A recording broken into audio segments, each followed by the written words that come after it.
शिव महापुराण।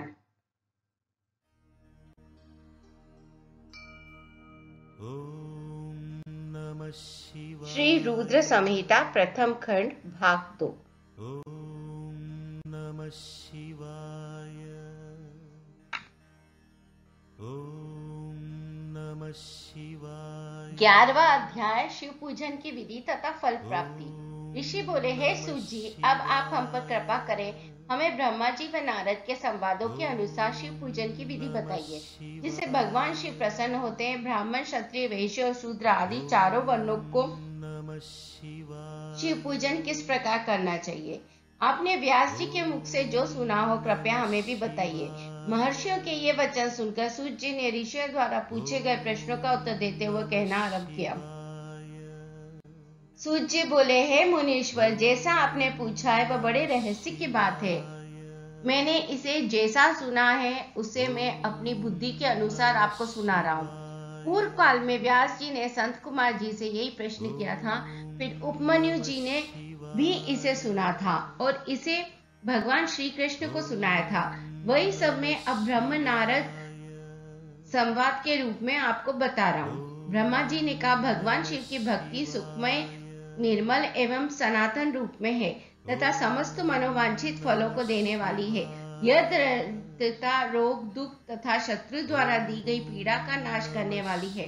जब तक मनुष्य भगवान शिव का पूजन नहीं करता और उनकी शरण में नहीं जाता, तब तक ही उसे दरिद्रता, दुख, रोग और शत्रु जनित पीड़ा, ये चारों प्रकार के पाप दुखी करते हैं। भगवान शिव की पूजा करते ही ये दुख समाप्त हो जाते हैं और अक्षय सुखों की प्राप्ति हो जाती है। वह सभी भोगों को प्राप्त कर अंत में मोक्ष प्राप्त करता है। शिव जी का पूजन करने वालों को धन, संतान और सुख की प्राप्ति होती है। ब्राह्मण, क्षत्रिय, वैश्य और शूद्रों को सभी कामनाओं तथा प्रयोजनों की सिद्धि के लिए विधि अनुसार पूजा उपासना करनी चाहिए। ब्रह्म मुहूर्त में उठकर गुरु तथा शिव का स्मरण करके तीर्थों का चिंतन एवं भगवान विष्णु का ध्यान करें। फिर मेरा स्मरण चिंतन करके स्तोत्र पाठ पूर्वक शंकर जी का विधि पूर्वक नाम ले। तत्पश्चात उठकर शौच क्रिया करने के लिए दक्षिण दिशा में जाए तथा मलमूत्र त्याग करे। ब्राह्मण गुदा की शुद्धि के लिए उसमें 5 बार शुद्ध मिट्टी का लेप करें और धोए। क्षत्रिय 4 बार, वैश्य 3 बार और शूद्र 2 बार वही क्रम करे। तत्पश्चात बाएं हाथ में 10 बार और दोनों हाथों में 7 बार मिट्टी लगाकर धोए। प्रत्येक पैर में 3-3 बार मिट्टी लगाएं। स्त्रियों को भी इसी प्रकार कम करते हुए शुद्ध मिट्टी से हाथ पैर धोने चाहिए। ब्राह्मण को 12 अंगुल, क्षत्रिय को 11, वैश्य को 10 और शूद्र को 9 अंगुल की दातुन करनी चाहिए। षष्ठी, अमावस्या, नवमी व्रत के दिन, सूर्यास्त के समय, रविवार और श्राद्ध के दिन दातुन न करें। दातुन के पश्चात जलाशय में जाकर स्नान करें तथा विशेष देश काल आने पर मंत्रोच्चार और पूर्वक स्नान करें। फिर एकांत स्थान पर बैठकर विधि पूर्वक संध्या करें तथा इसके उपरांत विधि विधान से शिव पूजन का कार्य आरंभ करें। तदुपरांत मन को सुस्थिर करके पूजा गृह में प्रवेश करें तथा आसन पर बैठें। सर्वप्रथम गणेश जी का पूजन करें, उसके उपरांत शिव जी की स्थापना करें। 3 बार आचमन कर 3 प्राणायाम करते समय त्रिनेत्रधारी शिव का ध्यान करें। महादेव जी के 5 मुख, 10 भुजाएं और जिनकी स्फटिक के समान उज्जवल कांति है, सब प्रकार के आभूषण उनके श्री अंगों को विभूषित करते हैं तथा वे बागंबर बांधे हुए हैं। फिर प्रणव मंत्र अर्थात ओमकार से शिव जी की पूजा आरंभ करें। पाद्य, अर्घ्य और आचमन के लिए पात्रों को तैयार करें। 9 कलश स्थापित करें तथा उन्हें कुशाओं से ढककर रखें। कुशाओं से जल लेकर ही सबका प्रक्षालन करें। तत्पश्चात सभी कलशों में शीतल जल डालें। खस और चंदन को पाद्य पात्र में रखें। चमेली के फूल, शीतल, चीनी कपूर, बड़ की जड़ तथा तमाल का चूर्ण बना ले और आचमनीय के पात्र में डाले। इलायची और चंदन को तो सभी पात्रों में डाले। देवादिदेव महादेव जी के सामने नंदीश्वर का पूजन करें। गंध, श्रूप तथा दीपों द्वारा भगवान शिव की आराधना करते। सद्योजात प्रपाद्यामी मंत्र से शिव जी का आवाहन करें। ओम वाम देवाय नमः। मंत्र द्वारा भगवान महेश्वर को आसन पर स्थापित करें। फिर ईशानः सर्व विद्यानम मंत्र को आराध्य देव का पूजन करें। पाद्य और आचमनी अर्पित कर अर्घ्य दें। तत्पश्चात गंध और चंदन मिले हुए जल से भगवान शिव को विधि पूर्वक स्नान कराएं। तत्पश्चात पंचामृत से भगवान शिव को स्नान कराएं। पंचामृत के पांचों तत्व दूध, दही, शहद, गन्ने का रस तथा घी से नहलाकर महादेव जी के प्रणव मंत्र को बोलते हुए उसका अभिषेक करें। जल पात्रों में शुद्ध व शीतल जल ले। सर्वप्रथम महादेव जी के लिंग पर पुष्प, अपमार्ग, कपूर, चमेली, चंपा, गुलाब, सफेद कनेर, बेला, कमल और उत्पल पुष्पों एवं चंदनों को सुखा चढ़ाकर पूजा करें। उन पर अनवरत जल की धारा गिरने की भी व्यवस्था करें। जल से भरे पात्रों से महेश्वर को नहलाएं। मंत्रों से भी पूजा करनी चाहिए। ऐसी पूजा समस्त अभिष्ट फलों को देने वाली है। पावमान मंत्र, रुद्र मंत्र, नीलकंठ मंत्र, पुरुष सूक्त, श्री सूक्त, अर्थवशिष मंत्र, शांति मंत्र, भाकंड मंत्र, स्थरस्वाम, मृत्युंजय मंत्र एवं पंचाक्षर मंत्रों से पूजन करें। शिवलिंग पर 1 सहस्त्र या 100 जलधाराएं गिराने की व्यवस्था करें। स्फटिक के समान निर्मल, अविनाशी, सर्वलोकमय परम देव जो आरंभ और अंत से हीन तथा रोगियों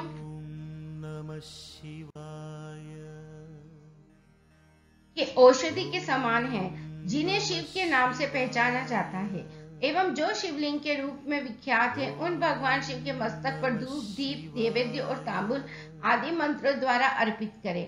अर्घ्य देकर भगवान शिव के चरणों में फूल अर्पित करें। फिर महेश्वर को प्रणाम कर आत्मा से शिव जी की आराधना करें और प्रार्थना करते समय हाथ में फूल लें। भगवान शिव से क्षमा याचना करते हुए कहें, हे कल्याणकारी शिव, मैंने अनजाने में अथवा जानबूझकर जो जब तब पूजा आदि सत्कर्म किए हों, आपकी कृपा से वे सफल हों। हर्षित मन से शिव जी को फूल अर्पित करें। स्वस्ति वाचन कर अनेक आशीर्वाद ग्रहण करें। भगवान शिव से प्रार्थना करें कि प्रत्येक जन्म में मेरी शिव में भक्ति हो तथा शिव ही मेरी शरणदाता हो। इस प्रकार परम भक्ति से उनका पूजन करें। फिर सब परिवार भगवान को नमस्कार करें। जो मनुष्य भक्ति पूर्वक प्रतिदिन भगवान शिव की पूजा करता है, उसे सब सिद्धियां प्राप्त होती है, उसे मनवांछित फलों की प्राप्ति होती है, उसके सभी रोग, दुख, दर्द और कष्ट समाप्त हो जाते हैं। भगवान शिव की कृपा से उपासक का कल्याण होता है। भगवान शंकर की पूजा से मनुष्य में सद्गुणों की बुद्धि होती है। वह सब जानकर नारद अत्यंत प्रसन्न होते हैं। अपने पिता ब्रह्मा जी को धन्यवाद देते हुए बोले कि आपने मुझ पर कृपा कर मुझे शिव पूजन की अमृत विधि बताई है। शिव भक्ति समस्त भोग और मोक्ष प्रदान करने वाली है। ओम नमः शिवाय। ओम नमः शिवाय। 12वां अध्याय, देवताओं को उपदेश देना। नारद जी बोले, ब्रह्मा जी आप धन्य हैं, क्योंकि आपने अपनी बुद्धि को शिव चरणों में लगा रखा है। कृपा कर इस आनंदमय विषय का वर्णन सविस्तार पुनः कीजिए। ब्रह्मा जी ने कहा, हे नारद, एक समय की बात है, मैंने सब ओर से देवताओं और ऋषियों को बुलाया और क्षीर सागर के तट पर भगवान विष्णु की स्तुति कर उन्हें प्रसन्न किया। भगवान विष्णु प्रसन्न होकर बोले, हे ब्रह्मा जी एवं अन्य देवगणों, आप यहाँ क्यों पधारे हैं? आपके मन में क्या इच्छा है? आप अपनी समस्या बताइए, मैं निश्चय ही उसे दूर करने का प्रयत्न करूंगा। यह सुनकर ब्रह्मा जी बोले, हे भगवान, दुखों को दूर करने के लिए किस देवता की सेवा करनी चाहिए? तब भगवान विष्णु ने उनके प्रश्न का उत्तर देते हुए कहा, हे ब्राह्मण, भगवान शिव शंकर ही सब दुखों को दूर करने वाले हैं। सुख की कामना करने वाले मनुष्य को उनकी भक्ति में सदैव लगे रहना चाहिए। उन्हीं में मन लगाए और उन्हीं का चिंतन करे। जो मनुष्य शिव भक्ति में लीन रहता है, जिसके मन में वे विराजमान है, वह मनुष्य कभी दुखी नहीं हो सकता। पूर्व जन्म में किए गए पुण्य एवं शिव भक्ति से ही पुरुषों को सुंदर भवन, आभूषणों से विभूषित स्त्रियां, मन का संतोष, धन संपदा, स्वस्थ शरीर, पुत्र पौत्र, अलौकिक प्रतिष्ठा, स्वर्ग के सुख एवं मोक्ष प्राप्त होता है। जो स्त्री या पुरुष प्रतिदिन भक्ति पूर्वक शिवलिंग की पूजा करता है, उसको हर जगह सफलता प्राप्त होता है। वो पापों के बंधन से छूट जाता है। ब्रह्मा जी एवं अन्य गणों ने भगवान विष्णु के उपदेश को ध्यान पूर्वक सुना। भगवान विष्णु को प्रणाम कर कामनाओं की पूर्ति हेतु उन्होंने शिवलिंग की प्रार्थना की। तब श्री विष्णु ने विश्वकर्मा को बुलाकर कहा, हे मुने, तुम मेरी आज्ञा से देवताओं के लिए शिवलिंगों का निर्माण करो। तब विश्वकर्मा ने मेरी और श्री हरि की आज्ञा को मानते हुए देवताओं के लिए उनके अनुसार लिंगों का निर्माण कर उन्हें प्रदान किया। मुनि श्रेष्ठ नारद, सभी देवताओं को प्राप्त शिवलिंगों के विषय में सुनो। सभी देवता अपने द्वारा प्राप्त लिंग की पूजा उपासना करते हैं।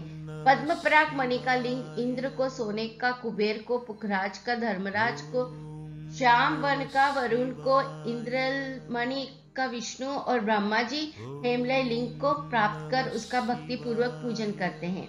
इसी प्रकार विश्वदेव चांदी के लिंग की और वसुगण पीतल के बने लिंग की भक्ति करते हैं। पीतल का अश्विनी कुमारों को, स्फटिक का लक्ष्मी को, तांबे का आदित्यों को और मोती का लिंग चंद्रमा को प्रदान किया गया है। ब्रज लिंग ब्राह्मणों के लिए व मिट्टी का लिंग ब्राह्मणों की स्त्रियों के लिए। मयासुर चंदन द्वारा बने लिंग का और नागों द्वारा मूंगे के बने शिवलिंग का आदर पूर्वक पूजन किया जाता है। देवी मक्खन के बने लिंग की अर्चना करते हैं। योगी जन भस्ममय लिंग की, यशगन दधि से निर्मित लिंग की, छाया देवी आटे के लिंग की और ब्रह्मपत्नी रत्नमय शिवलिंग की पूजा करती है। बानासुर पार्थिव लिंग की पूजा करते हैं। भगवान विष्णु ने देवताओं को उनके हित के लिए शिवलिंग के साथ पूजन विधि भी बताई। देवताओं के वचनों को सुनकर मेरे हृदय में हर्ष की अनुभूति हुई। मैंने लोगों का कल्याण करने वाली शिव पूजा की उत्तम विधि बताई। यह शिव भक्ति समस्त अभिष्ट फलों को प्रदान करने वाली है। इस प्रकार लिंगों के विषय में बताकर ब्रह्मा जी ने शिवलिंग व शिव भक्ति की महिमा का वर्णन किया। शिव पूजन भोग और मोक्ष प्रदान करता है। मनुष्य जन्म उच्च कुल में प्राप्त करना अत्यंत दुर्लभ है। इसलिए मनुष्य रूप में जन्म लेके मनुष्य को शिव भक्ति में लीन रहना चाहिए। शास्त्रों द्वारा बताए गए मार्ग का अनुस्मरण करते हुए, जाति के नियमों का पालन करते हुए कर्म करें। संपत्ति के अनुसार दान आदि दे। जब तक यज्ञ और ध्यान करें। ध्यान के द्वारा ही परमात्मा का साक्षात्कार होता है। भगवान शंकर अपने भक्तों के लिए सदा उपलब्ध रहते हैं। जब तक ज्ञान की प्राप्ति न हो तब तक कर्मों से ही आराधना करें। इस संसार में जो जो वस्तु सत असत रूप में दिखती है अथवा सुनाई देती है वह परब्रह्म शिव रूप है। तत्व ज्ञान न होने तक देव की पूर्ति का पूजन करें। अपनी जाति के लिए अपनाए गए कर्म का प्रयत्न पूर्वक पालन करें। आराध्य देव का पूजन श्रद्धा पूर्वक करें, क्योंकि पूजन और दान से ही हमारी सभी विघ्न व बाधाएं दूर होती है। जिस प्रकार मैले कपड़े पर रंग अच्छे से नहीं चढ़ता, परंतु साफ कपड़े पर अच्छी तरह से रंग चढ़ता है, उसी प्रकार देवताओं की पूजा अर्चना से मनुष्य का शरीर पूर्णतया निर्मल हो जाता है। उस पर ज्ञान का रंग चढ़ता है और वह भेदभाव आदि बंधनों से छूट जाता है। बंधनों से छूटने पर उसके सभी दुख दर्द समाप्त हो जाते हैं और मोह माया से मुक्त मनुष्य शिव पद प्राप्त कर लेता है। मनुष्य जब तक गृहस्थ आश्रम में रहे तब तक सभी देवताओं में श्रेष्ठ भगवान शंकर की मूर्ति का प्रेम पूर्वक पूजन करे। भगवान शंकर ही सभी देवों के मूल हैं। उनकी पूजा से बढ़कर कुछ भी नहीं है। जिस प्रकार वृक्ष की जड़ में पानी से सींचने पर जड़ एवं शाखाएं सभी तृप्त हो जाती है, उसी प्रकार भगवान शिव की भक्ति है। अतः मनोवांछित फलों की प्राप्ति के लिए शिव जी की पूजा करनी चाहिए। अभिष्ट फलों की प्राप्ति तथा सिद्धि के लिए समस्त प्राणियों को सदैव लोक कल्याणकारी भगवान शिव का पूजन करना चाहिए। ओम नमः शिवाय। 13वां अध्याय शिव पूजन की श्रेष्ठ विधि। ब्रह्मा जी कहते हैं, नारद, अब मैं शिव पूजन की सर्वोत्तम विधि बताता हूँ। यह विधि समस्त अभिष्ट तथा सुखों को प्रदान करने वाली है। उपासक ब्रह्म मुहूर्त में उठकर जगदम्बा पार्वती और भगवान शिव का स्मरण करे। दोनों हाथ जोड़कर उनके सामने शीश झुकाकर भक्ति पूर्वक प्रार्थना करें। हे देवेश उठिए, हे त्रिलोकीनाथ उठिए, मेरे हृदय में निवास करने वाले देव उठिए और पूरे ब्रह्मांड का मंगल करिए।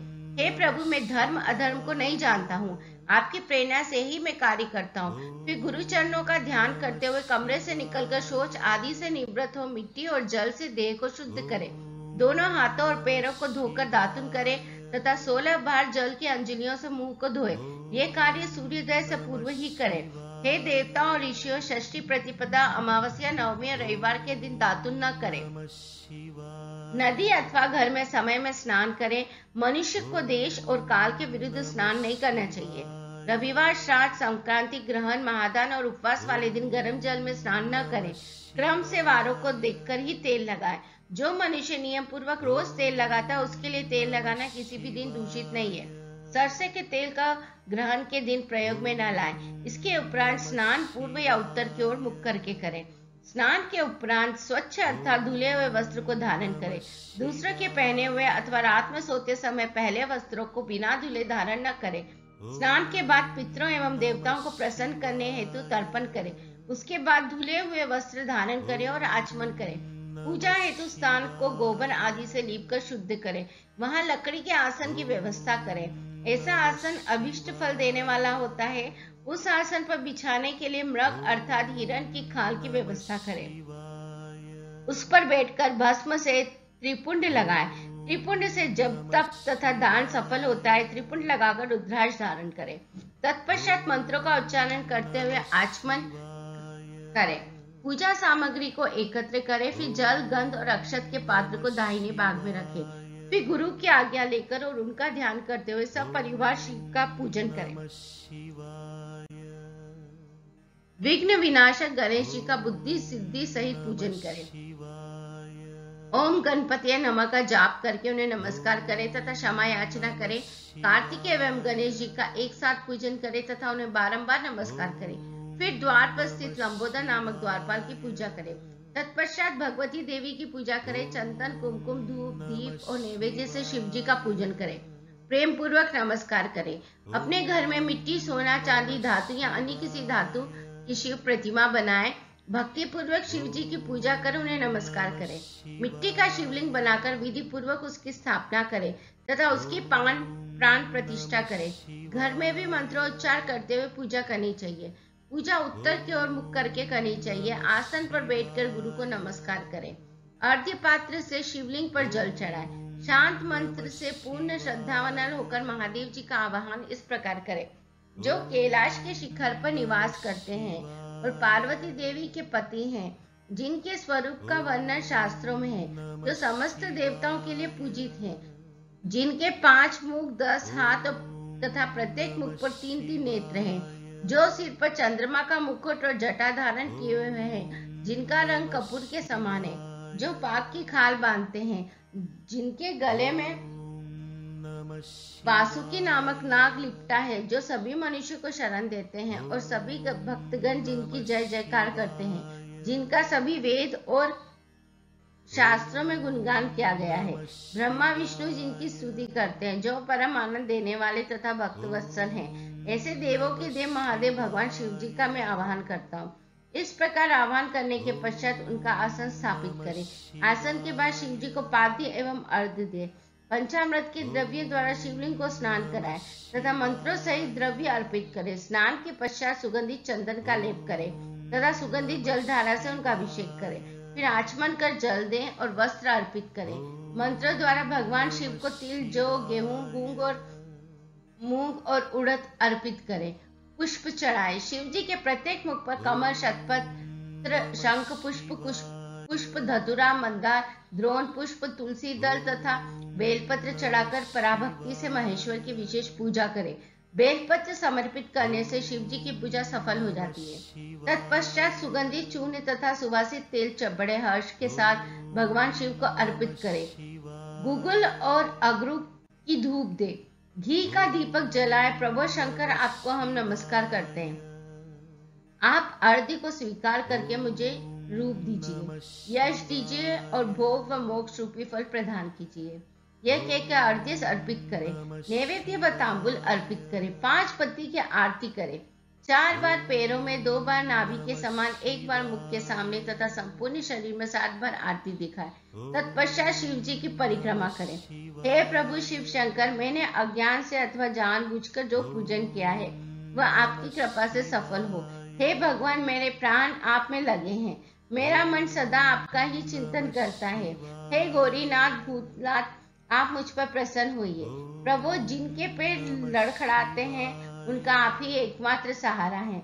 जिन्होंने कोई भी अपराध किया है उनके लिए आप ही शरणदाता हैं। यह प्रार्थना करके पुष्पांजलि अर्पित करें तथा पुनः भगवान शिव को नमस्कार करें। देवेश्वर प्रभु, अब आप परिवार सहित अपने स्थान को पधारें तथा जब पूजा का समय हो तब पुनः यहाँ पधारें। इस प्रकार भगवान शंकर की प्रार्थना करते हुए उनका विसर्जन करें और उस जल को अपने हृदय में लगा के मस्तक पर लगाएं। हे महर्षियों, इस प्रकार मैंने आपको शिव पूजन की सर्वोत्तम विधि बता दी है जो भोग और मोक्ष प्रदान करने वाली है। ऋषिगण बोले, हे ब्रह्मा जी, आप सर्वश्रेष्ठ हैं। आपने हम पर कृपा कर शिव पूजन की सर्वोत्तम विधि का वर्णन हमसे किया, जिसे सुनकर हम सब कृतार्थ हो गए। अध्याय पुष्पों द्वारा शिव पूजा का महात्म्य। ऋषियों ने पूछा, हे महाभाग, अब आप यह बताइए कि भगवान शिव जी की किन किन फूलों से पूजा करनी चाहिए। विभिन्न फूलों से पूजा करने पर क्या क्या फल प्राप्त होते हैं। सूत जी बोले, हे ऋषियों, यही प्रश्न नारद जी ने ब्रह्मा जी से किया था। ब्रह्मा जी ने उन्हें पुष्पों द्वारा शिव जी की पूजा के महात्म्य को बताया। ब्रह्मा जी ने कहा, नारद, लक्ष्मी अर्थात धन की कामना करने वाले मनुष्य को कमल के फूल, बेलपत्र, शतपत्र और शंख पुष्प से भगवान शिव का पूजन करना चाहिए। 1,00,000 पुष्पों द्वारा भगवान शिव की पूजा होने पर सभी पापों का नाश हो जाता है और लक्ष्मी की प्राप्ति होती है। 1,00,000 फूलों से शिव जी की पूजा करने से मनुष्य को संपूर्ण अभिष्ट फलों की प्राप्ति होती है। जिसके मन में कोई कामना न हो वह उपासक इस पूजन से शिव स्वरूप हो जाता है। मृत्युंजय मंत्र के 5,00,000 जाप पूरे होने पर महादेव के स्वरूप के दर्शन हो जाते हैं। 1,00,000 जाप से शरीर की शुद्धि होती है। दूसरे लाख के जाप से पहले जन्म की बातें याद आ जाती है। तीसरे लाख जाप के पूर्ण होने पर इच्छा की गई सभी वस्तुओं की प्राप्ति हो जाती है। चौथे लाख जाप पूर्ण होने पर भगवान शिव सपनों में दर्शन देते हैं। 5वां लाख जाप पूरा होने पर वे प्रत्यक्ष दर्शन देते हैं। मृत्युंजय मंत्र के 10,00,000 जाप करने से संपूर्ण फलों की सिद्धि होती है। मोक्ष की कामना करने वाले मनुष्य को 1,00,000 दर्भों से शिव पूजन करना चाहिए। आयु वृद्धि की इच्छा करने वाले मनुष्य को 1,00,000 दुर्वाओं द्वारा पूजन करना चाहिए। पुत्र प्राप्ति की इच्छा रखने वाले मनुष्य को 1,00,000 धतूरे के फूलों से पूजा करनी चाहिए। पूजन में लाल डंठल वाले धतूरे को शुभदायक माना जाता है। यश प्राप्ति के लिए 1,00,000 अगस्त्य के फूलों से पूजा करनी चाहिए। तुलसीदास द्वारा शिव जी की पूजा करने से भोग और मोक्ष की प्राप्ति होती है। अड़हल जवा कुसुम के 1,00,000 फूलों से पूजा करने पर शत्रुओं की मृत्यु होती है।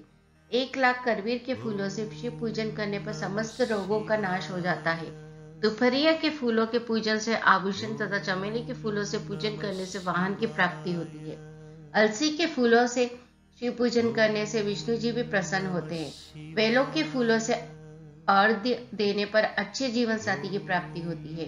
जूही के फूलों से पूजन करने पर घर में धन संपदा का वास होता है तथा अन्न के भंडार भर जाते हैं। कनेर के फूलों से पूजा करने पर वस्त्रों की प्राप्ति होती है। सेदुआरी और शेफालिका के फूलों से पूजन करने पर मन निर्मल हो जाता है। हार सिंगार के फूलों से पूजन करने पर सुख संपत्ति की वृद्धि होती है। राई के 1,00,000 फूलों से पूजन करने पर शत्रु मृत्यु को प्राप्त होते हैं। चंपा और केवड़े के फूलों से शिव पूजन नहीं करना चाहिए। ये दोनों फूल महादेव के पूजन के लिए अयोग्य होते हैं। इसके अलावा सभी फूलों का पूजा में उपयोग किया जा सकता है। महादेवी जी पर चावल चढ़ाने से लक्ष्मी की प्राप्ति होती है। ये चावल अखंडित होने चाहिए। उन्हें विधि पूर्वक अर्पित करें। रुद्र प्रदान मंत्र से पूजन करते हुए शिवलिंग पर वस्त्र अर्पित करें। गंध पुष्प और श्रीफल चढ़ाकर धूप दीप से पूजन करने से पूजा का पूरा फल प्राप्त होता है।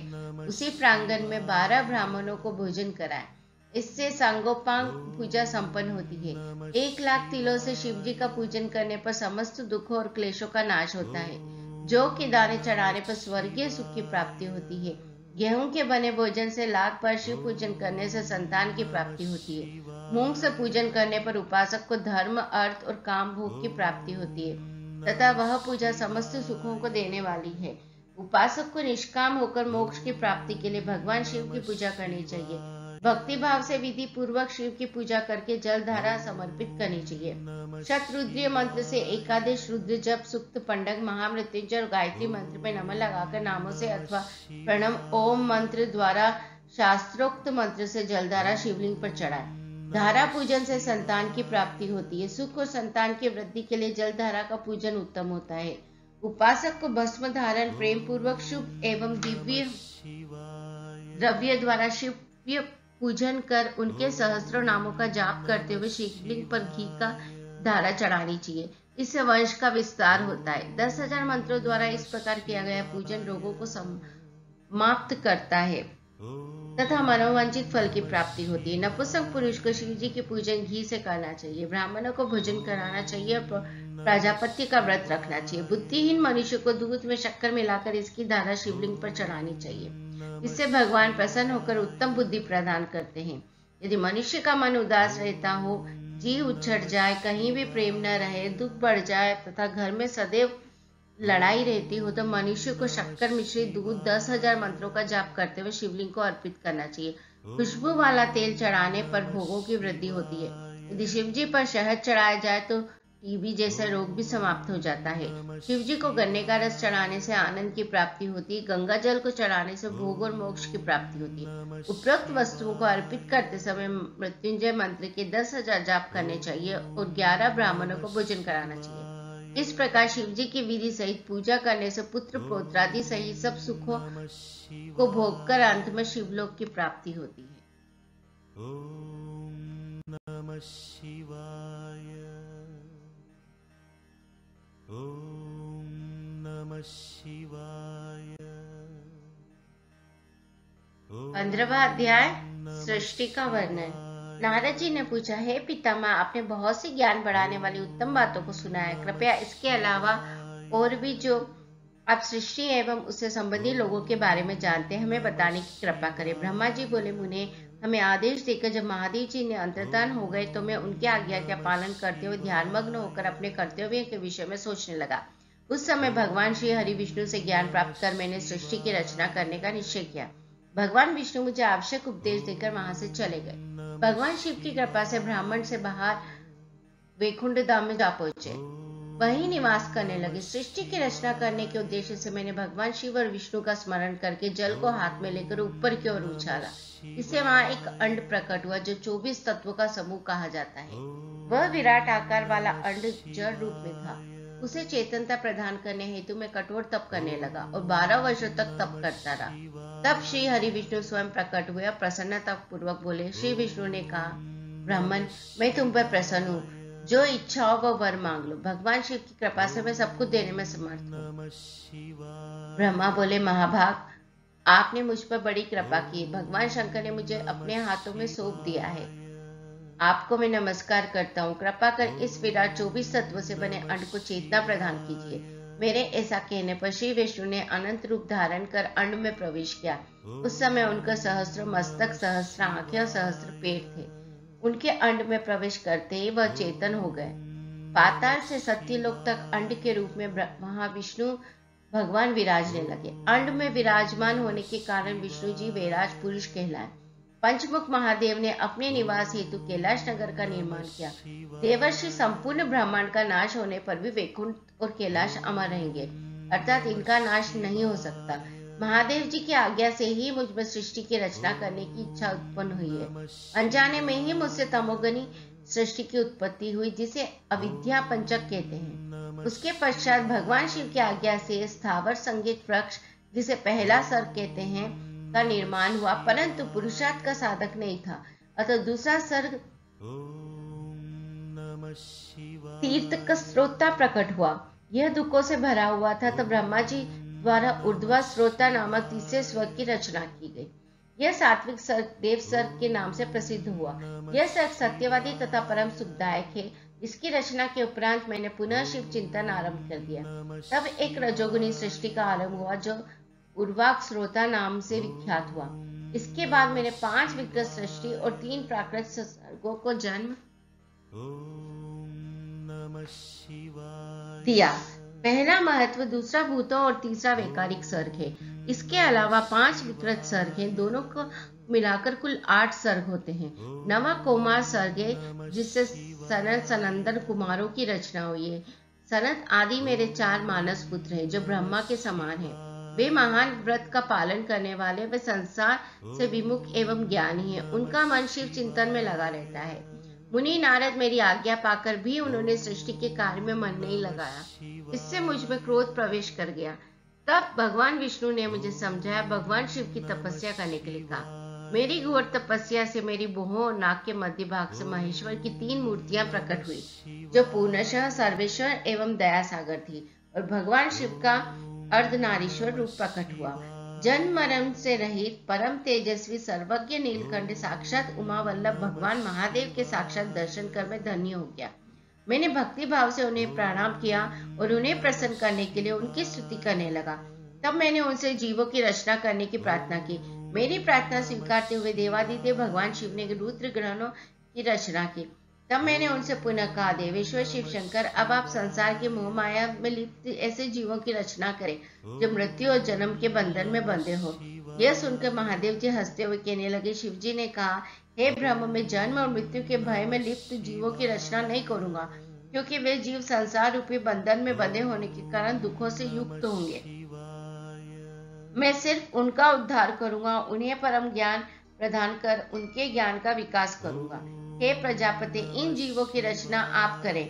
मोह माया के बंधनों में बंधे इस प्रकार के जीवों की सृष्टि करने पर भी आप इस माया में नहीं बंधेंगे। मुझसे इस प्रकार कहकर महादेव शिव शंकर अपने पार्षदों के साथ वहां से अंतर्धान हो गए। Om Namah Shivaya. We continue in next part 3 tomorrow.